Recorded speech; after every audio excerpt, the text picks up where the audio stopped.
Vriende, voordat ons na die woord van die Here kyk, wil ek net hê ons moet ons harte stil maak en net 'n gebed doen, ook vir almal wat in ons gemeente God se aanraking nodig het en wat ook sy hulp in hierdie tyd baie mense dringend nodig het. Kom ons bid saam.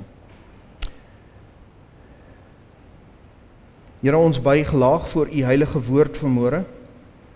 U woord is soos 'n rots wat 'n hamer vermorsel.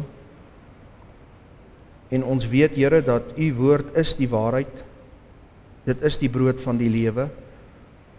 En ons dankie vanmôre dat ons u woord het, dat ons dit kan oopmaak, lees, leer. Seën ons vanmôre, Here, bou die volgende blokkie in ons harte in wat u wil inbou. En ons sê vir u dankie. Ons bid vanmôre baie spesiaal vir Irene, vir Jan en Jeanette, vir Corneille, vir Kayla, vir Abby. Here, ons bid vir u kragtige ondersteuning vir hulle in hierdie moeilike tyd waarin Irene so siek is. Here, ons bid dat u vir hulle sal vashou en sal oplig en sal krag gee. Ons bid vir u aanraking op Irene se lewe, Here.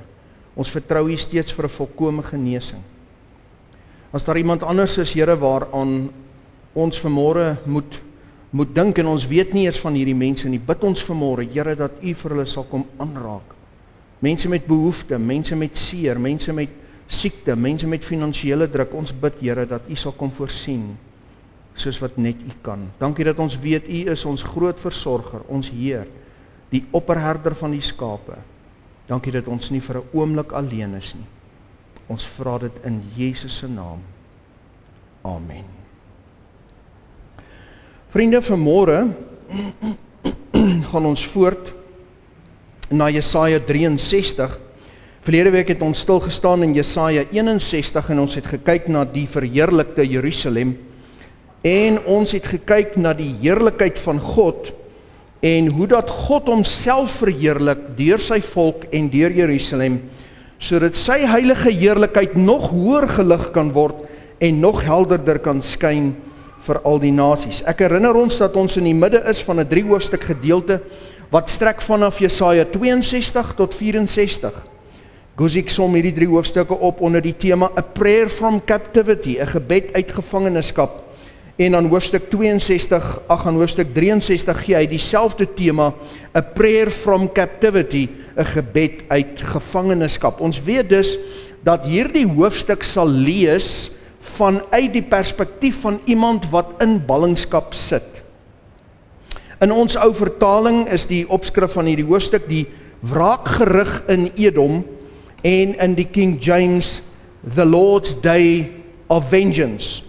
Die tema van ons boodskap vandag, wat ek aan hierdie boodskap gee, is ons het geword soos hulle oor wie u nie geheers het nie. Ons het geword soos hulle oor wie u nie geheers het nie.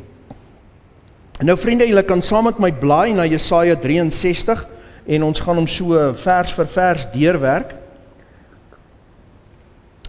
In die eerste deel van hierdie hoofstuk is die oorheersende gedagte die dag van wraak. Nie teen die volk van God nie, maar teen hulle vyande. Die tweede deel van die hoofstuk deel met die uitroep van die banneling, die gebed van die banneling, die gevangene. In ons Bybels lees die tweede gedeelte onder die opskrif boet en smeek gebed. Vers 1 open met 'n vraag en 'n antwoord. Kom ons lees vers 1 saam. Wie is dit wat daar aankom uit Edom met bloedrooi klere uit Bosra? Hy daar, pragtig in sy gewaad, wat agteroorbuig in die volheid van sy krag. Dit is ek, wat in geregtigheid spreek, wat magtig is om te verlos. Eers die vraag, wie is hierdie? Wie is dit wat daar aankom uit Edom met bloedrooi klere uit Bosra? En dan die antwoord, hy daar, pragtig in sy gewaad, wat agteroorbuig in die volheid van sy krag. En dan God self aan die woord wat sê, dit is ek, wat in geregtigheid spreek, wat magtig is om te verlos. Guzik help ons om hierdie eerste vers te verstaan en die konteks van die eerste deel van hierdie hoofstuk te begin begryp. Hy sê hierdie profesie beskryf die dag van die Here se wraak. Hy het vanaf Edom gekom in die sin dat hy eers daar sy oordeel gevel het en nou kom hy aan na die land van Israel. En soos wat hy aankom, is hy heerlik in sy gewaad, en hy beweeg in die grootheid van sy krag. Die Edomiete was ou vyande van Israel, uit die streek wat ons vandag ken as Jordanië. Nou, Jesaja noem spesifiek die stad Bosra. En 'n mens wonder, hoekom noem hy juist die stad Bosra? Sien, Jesaja gebruik beeldspraak. Beeldspraak wat die algemene Jood, die inwoner van Jerusalem in sy dag, baie goed sou kon verstaan. Wolf skryf hieroor, hy sê Bosra was die hoofstad van die antieke Edomiete. Die belangrike stad word uitgesonder omdat die naam daarvan beteken druiweoes. En ons het tot op hierdie punt in Jesaja gesien dat Jesaja 'n gedetailleerde vergelyking ontwikkel het tussen die pars van druiwe en die oordeel van God. Die antieke Jode het onmiddellik verstaan wat hy sê. In die omgewing van die moderne Jordanië was die verbouing van wyn 'n groot landbouproduk, spesifiek in Bosra. Die groot wynperse in en om Bosra was al onbekend en duidelik sigbaar. En almal het geweet hoe lyk die klere van 'n persoon wat die hele dag druiwe getrap het. Bloedrooi, soos iemand wat die hele dag vee geslag het. Grogan skryf, hy sê God se oordeel oor Edom word duidelik getoon as 'n regstelling van die onreg wat hulle aan Sion gedoen het. Dit veral omdat die Edomiete voordeel sou trek uit Juda se swakheid na die val van Jerusalem deur die hande van die Babiloniërs. Vanaf vers 2 tot 6 sien ons nog 'n vraag, nog 'n antwoord. Hierdie tweede vraag en antwoord is 'n voortbou op die eerste hoofstuk, die eerste gedeelte van hierdie hoofstuk se gedagte van God se oordeel. Vers 2: Waarom is u gewaad so rooi en u klere soos die van een wat die wynpers trap? En dan antwoord God: Ek het die pers alleen getrap en van die volke was niemand by my nie. En ek het hulle getrap in my toorn en hulle vertrap in my grimmigheid, sodat hulle lewenssap op my klere gespat en ek my hele gewaad bevlek het. Weer help David Guzik ons verstaan. Die profeet vra waarom die kleed van die Here rooi is en die Here antwoord: Ek alleen het die wynpers getrap. Hulle bloed is op my klere besprinkel. Hierdie belofte word uiteindelik op laas vervul in Openbaring 19 wanneer ons Here Jesus terugkeer na die aarde. Vers 13 en vers 15 van daardie hoofstuk lees as volg: Hy was bekleed met 'n kleed wat in bloed gedoop was en sy naam word genoem die woord van God en uit sy mond gaan daar 'n skerp swaard om die nasies daarmee te slaan en hy self sal hulle regeer met 'n ysterstaf, want God self trap die wynpers van die grimmigheid en van sy toorn. Hy skryf verder hieroor, hy sê dit herinner ons daaraan dat hierdie werk van oordeel aan die Here Jesus Christus behoort en aan hom alleen. Alhoewel ons deel sal wees van die hemelse leerskare wat ons sal vergesel in Openbaring 19, behoort die werk van oordeel aan Christus alleen. Hierdie punt self word deur Jesaja beklemtoon. Uit die volke was niemand met my nie. My arm het my gehelp en my grimmigheid het my ondersteun. En dan verduidelik hy verder. In die groot plan van God doen die Here Jesus self twee dinge heeltemal alleen. Eerstens, versoen hy alleen ons sonde. Niemand kon hom help nie. Dit was sy taak alleen aan die kruis van Golgotha. Hy alleen het die gewig van die hele wêreld gedra. Tweedens, sal hy alleen die wêreld oordeel. Niemand se hulp nodig nie. Hy weet presies wat hy doen en dit is net hy wat die wêreld finaal sal oordeel. Die wraak kom God toe en nie aan ons nie, vriende, want ons sien nie al die hoeke nie. En net soos wat ons nie ons eie sonde kan dra nie, kan en mag ons nie die finale oordeel oor ander mense voltrek nie, in die sin van die ewigheid natuurlik. Op aarde is daar regstelsels wat mense verantwoordelik hou vir hulle misdade, want op aarde is rehabilitasie nog moontlik en in sommige gevalle is dit suksesvol. Maar die uiteindelike verdoeming van mense, die finale oordeel, waar daar geen rehabilitasie meer moontlik is nie, behoort aan God en aan hom alleen. Ek en jy kan nie boete doen vir ons sonde nie, en ek en jy kan nie ander mense se finale oordeel voltrek nie. Vanaf vers, ek wil net hierdie vers hier kry, vanaf vers 63 sien ons dat God se groot fokus is nie om mense te straf nie. Dit sal kom aan die einde van hierdie bedeling, aan die einde van die 1000 jaar van vrede. Luister na vers 4. Want die dag van wraak was in my hart, en die jaar van my verlossing het gekom. Kosik skryf, hy sê, let op hierdie vergelyking. Dis 'n dag van wraak, maar 'n jaar van verlossing. Sy wraak is maar vir 'n dag, maar sy genade is vir 'n jaar. En wat 'n groot koning dien ons nie, wat so geduldig is, en so met ons die pad stap in sy jaar van genade. En hierdie vriende, daardie finale oordeel, daardie dag van wraak, is iets wat God alleen reg en regverdig kan doen. In vers 5 en in vers 6 bevestig hy dit. Kyk, ek het uitgekyk, maar daar was geen helper nie. En ek het my verbaas, maar daar was niemand wat my ondersteun nie. Toe het my arm my gehelp, my grimmigheid het my ondersteun, en ek het die volke vertrap in my toren, en hulle dronk gemaak in my grimmigheid, en ek het hulle lewenssap op die aarde laat afloop. 'n Kragtige beeld van wat ons sien in Openbaring 19. Daar kom 'n dag, vriende, die dag van die Here, die dag van grimmigheid in toren, en dit is 'n dag wat aan hom alleen behoort. Jesaja is baie duidelik wanneer hy namens God hier praat en sê die dag van wraak is my dag. Vanaf vers 7 beweeg ons in die tweede gedeelte van hierdie hoofstuk in, en hier sien ons wat ons noem die gebed van 'n gevangene, of die gebed van 'n banneling, in ons Bybels boet- en smeekgebed.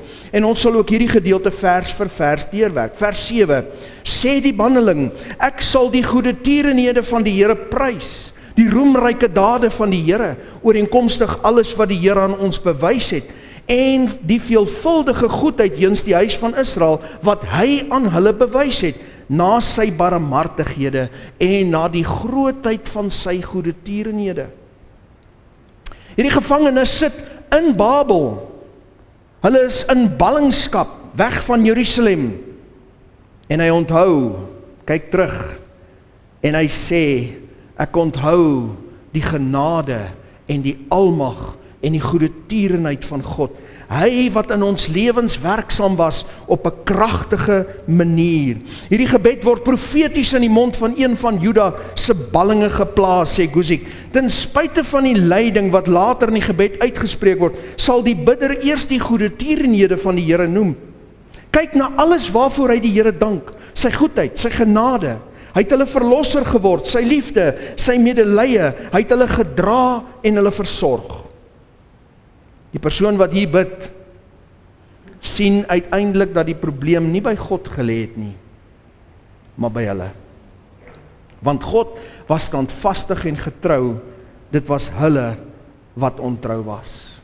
En vriende, soos ek al in so baie boodskappe gesê het, hierdie is 'n groot plek om by te kom. Eers as jy besef, Here, dis nie U nie, U is foutloos, dis ek. 'n groot gewaarwording voor redding kan plaasvind. Solank as wat ons God en ander blameer, kan ons nie redding en verlossing beleef nie. Vers 8. Jesaja gaan voort om God se kant te deel. Want hy het gesê, hulle is tog my volk, kinders wat nie sal lieg nie, so het hy dan vir hulle 'n heiland geword. Hy verduidelik, hy sê die woord leuen, hulle sal nie kan lieg nie, bevat baie meer betekenis in die Hebreëus as wat ons woord leuen beteken. Dit beteken soos 'n put of 'n stroom of 'n fontein waarin daar geen water meer is nie. Dit is soos wanneer 'n moe reisiger by hierdie put of fontein of stroom aankom en in plaas van water vind hy net sand en grond. Die teleurstelling, die hoop wat daar was, dat my dors vervul sou word, en nou kom ek by 'n fontein wat nie water het nie. Daardie teleurstelling, dit is wat God hier beskryf. Hulle is 'n volk wat vir my nie sal lieg nie. Hulle is 'n volk wat my nie sal teleurstel nie. En tog het hulle het hom diep teleurgestel. En tog het hy getrou gebly, en luister mooi, saam met hulle gelei. Vers 9, in al hulle benoudheid was hy benoud, en die engel van sy aangesig, sy verwysing na die Here Jesus hier, hoofletter engel, het hulle verlos. Deur sy liefde en deur sy medelee het hy hulle verlos. En hy het hulle opgehef en hulle gedra, al die dae van die oudheid, ten spyte van die feit dat hulle hom diep teleurgestel het. Maar, sê vers 10, hulle was wederstrewig en het sy Heilige Gees bedroef. Daarom het hy vir hulle in 'n vyand verander en self teen hulle gestry. Vers 11 en 12, toe het sy volk gedink aan die dae van die oudheid van Moses, en hulle vra hier, waar is hy wat hulle uit die see laat optrek het, saam met die herder van sy kudde? Waar is hy wat sy Heilige Gees in hulle midde gegee het, wat sy heerlike arm laat trek het aan die regterhand van Moses, wat die waters voor hulle uitgekloof het, om vir hom 'n ewige naam te maak? Waar is God? Vers 13 en 14 gaan die bidder voort om die uittog lank gelede te beskryf. Want hulle het deur watervloede laat trek het, soos 'n perd deur die woestyn sonder om te struikel, soos vee wat aftrek in die laagte, het die Gees van die Here hulle na rus gelei. So het u volk gelei om vir u 'n heerlike naam te maak. Weereens die pragtigste beeldspraak. Hy sê, so vinnig soos wat 'n perd deur die woestyn beweeg, so vinnig het hulle beweeg. Natuurlik totdat hulle ongehoorsaam was.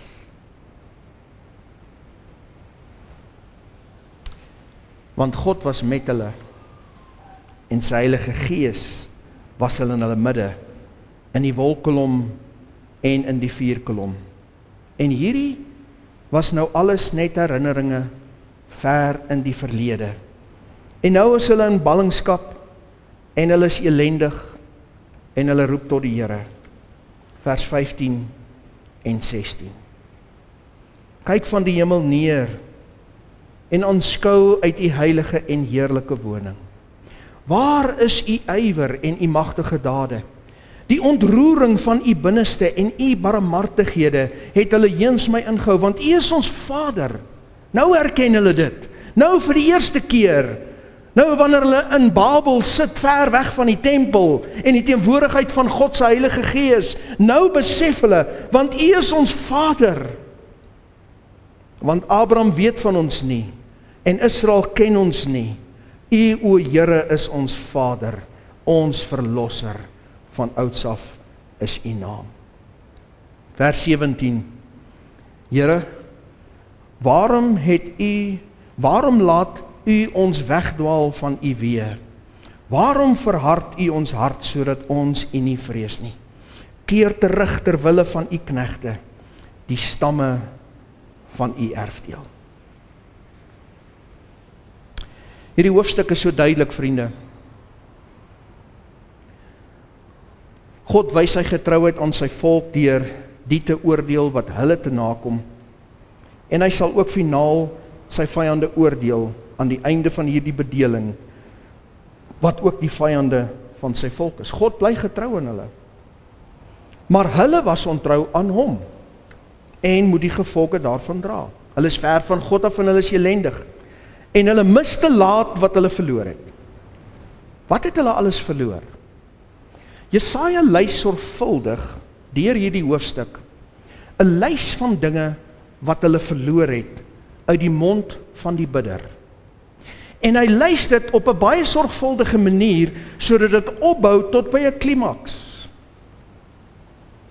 Hy begin in vers 7. Wat het hulle verloor? Die goedertierenheid van God, sy roemryke dade, sy veelvuldige goedheid, sy barmhartighede. In vers 9, sy medelee, sy liefde, sy verlossing, sy opheffing van hulle, sy hulp, hy het hulle gedra. Vers 11, hy het vir hulle gesorg, sy herderskap, sy Heilige Gees in hulle midde. Vers 12, hulle verloor sy heerlike arm wat hulle help, hulle verloor sy ewige naam. Vers 13 en 14, Hulle verloor die vinnige vordering wat hulle gemaak het onder sy sorg soos 'n perd in die woestyn. Hulle verloor sy gees wat hulle na rus gelei het. Hulle verloor sy ywer vir hulle, sy magtige dade vir hulle, sy vaderskap, sy verlossing, vers 16, vers 17, sy weë. Hulle verloor hulle sagte harte en hulle vrees vir hom. Vers 18, hulle verloor sy heiligdom. Vers 19, hulle verloor sy heerskappy. Dit is insiggewend hoe helder die gevangene wat in ballingskap sit, die balling, hoe hy sit en hoe helder hy skielik kan sien wat hulle alles verloor het. En hoe hulle smag daarna. Die spreekwoord sê ons tereg, ons mis te laat wat ons verloor. En wanneer 'n mens hierdie lys vat, hierdie opbou na 'n klimaks wat Jesaja doen, en jy draai hom om en jy begin en jy lees hom van agteraf terug, dan sien jy presies hoe die proses verloop het. Kom ons doen dit. Die pad na hulle verlies het begin die oomblik toe hulle sy heerskappy verwerp het. Dis waar dit begin. Hulle het sy heerskappy verwerp. Die volgende wat hulle verloor het, was sy teenwoordigheid. Die volgende wat hulle verloor het, was die heiligdom. Die volgende ding wat hulle verloor het, was hulle vrees vir hom, en die volgende wat hulle verloor het, was hulle sagte harte. Dit is so kenmerkend, oomblik as ons wegbeweeg van God af, hoe verder ons van God af beweeg, hoe harder word ons harte. Julle het dit al agtergekom. Hoe nader ons aan God kom, hoe sagter word ons harte. Hoe meer vol liefde en sagmoedigheid en deernis. Hulle verloor sy weë, sy verlossing, sy vaderskap, sy magtige dade, sy ywer vir hulle, sy gees wat hulle na vrede lei, hulle vinnige vordering, sy ewige naam, sy heerlike arm, sy heilige gees in hulle midde, sy herderskap, sy sorg, sy hulp, sy opheffing, sy verlossing, sy liefde, sy medelee, sy barmhartighede, sy veelvuldige goedheid, sy roemryke dade en sy goeie tierenhede. En waar het dit alles begin? Die oomblik toe hulle sy heerskappy verwerp. Dis waar dit begin. Begin altyd daar.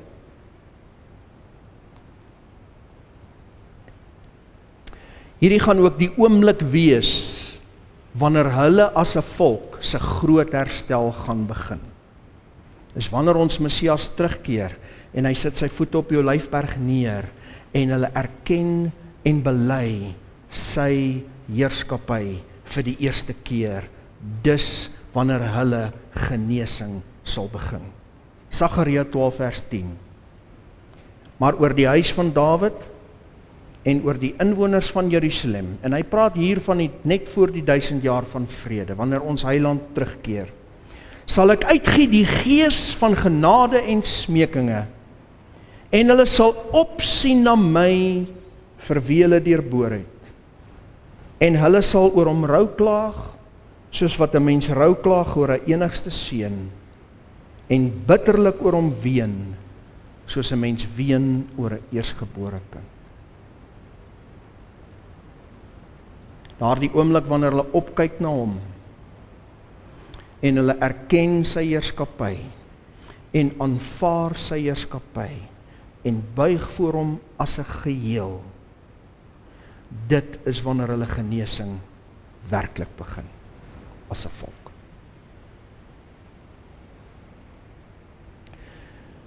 Ek maak klaar, vriende, om met God te wandel behels een onwegredeneerbare werklikheid. Jy onderwerp jouself 100% aan die Here Jesus en hy heers oor jou as koning. 100%. Nie 99% nie, 100%. Alles. Hier is ek, Here. Hy wat agter my aan wil kom, moet homself, haarself verloon, kruis opneem en my volg. Jy kan nie in gedeeltes kruis toe gaan nie, jy word as 'n geheel gekruisig. Hulle kruisig eers jou arm en dan jou been en dan jou lyf nie. Hulle kruisig jou as 'n geheel. Dis die enigste weg van oorwinning, en dit is die smal weg van gehoorsaamheid en onderwerping, en dit is die enigste weg na 'n kragtige geestelike lewe. Jy en ek moet hom 100% as koning toelaat in elke aspek van ons lewe, elke deel sonder uitsondering.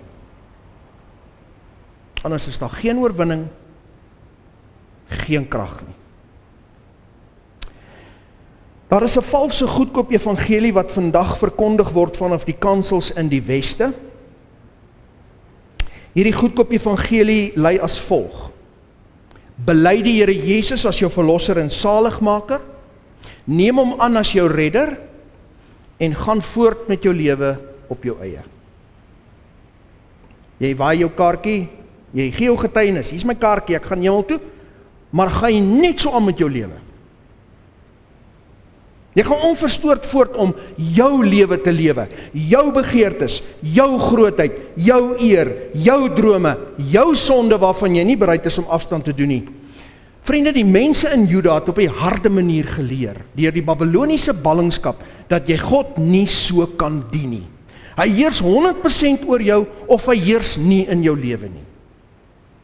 Jy's 100% sy kind, of jy's nie sy kind nie. Jy kan God nie in fases dien nie. Jy kan God nie gedeeltelik dien nie, jy kan nie. God is 'n koning. Hy vereis totale toewyding, 100%.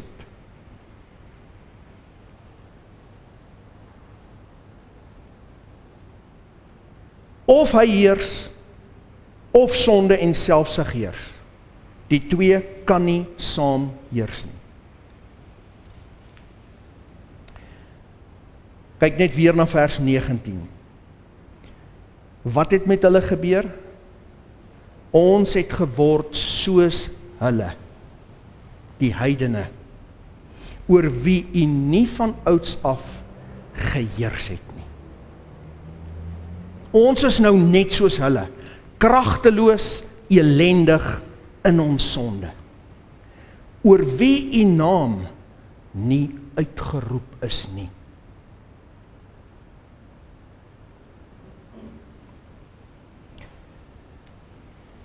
Wanneer hy 100% oor jou lewe heers, word sy naam oor jou uitgeroep. En dis die veiligste plek wat enige mens ooit kan bereik, is wanneer die naam van die lewende God oor jou uitgeroep is. Satan en al sy demone kan jou niks doen, as die naam van God oor jou uitgeroep is nie.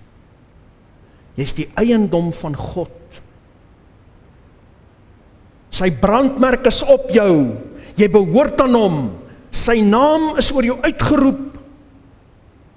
En dit is hoekom bloedgewaste kinders van die Here vir 'n demoon kan sê, gaan in die naam van Jesus, en hulle moet, want die naam van Jesus is oor die bloedgewaste se lewe uitgeroep, maar alleen hulle wat hom 100% toelaat om te heers in hulle lewens.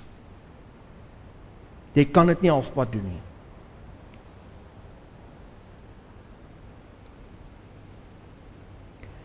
Jy en ek kan wandel onder die beskerming van sy naam, onder sy sorg, onder sy goeie tierenhede.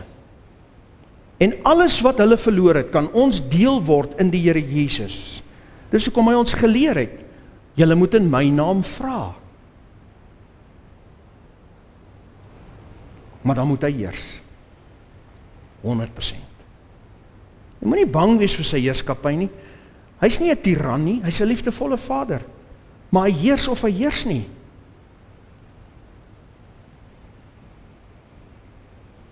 Kan ek jou vra vanmôre, heers hy 100% as koning oor jou lewe? Elke aspek, alles? As jy bely dat jy wedergebore is en in sy kruisdood glo en vertrou vir redding, is jy volledig oorgegee aan sy heerskappy? Dis die enigste veilige plek vir 'n kind van die Here. 100% onder sy gesag, 100% onder sy naam. Jy sien, jy kan nie die voordeel kry sonder die verantwoordelikheid nie. Jy kan 100% onder sy naam wees, maar dan moet jy 100% onder sy gesag wees. Die twee loop saam. Met God is daar geen ander manier nie. Kom ons bid saam.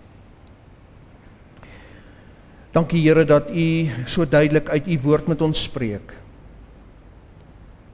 Here, hou ons 100% onder U naam, 100% onder U gesag. Heers oor ons, Here. Moenie laat ons word soos hulle van wie U van ouds af oor nie geheers het nie, Here. Heers oor ons, Here. Heers oor my hart. Heers oor my lewe. Help my. Ek verstaan nog nie wat dit alles behels nie, maar Here, ek is oop, leer my. Leer ons mense, leer elkeen wat na hierdie boodskap luister. Wat beteken dit, Here, om 100% onder U heerskappy te wees? En 100% onder U naam.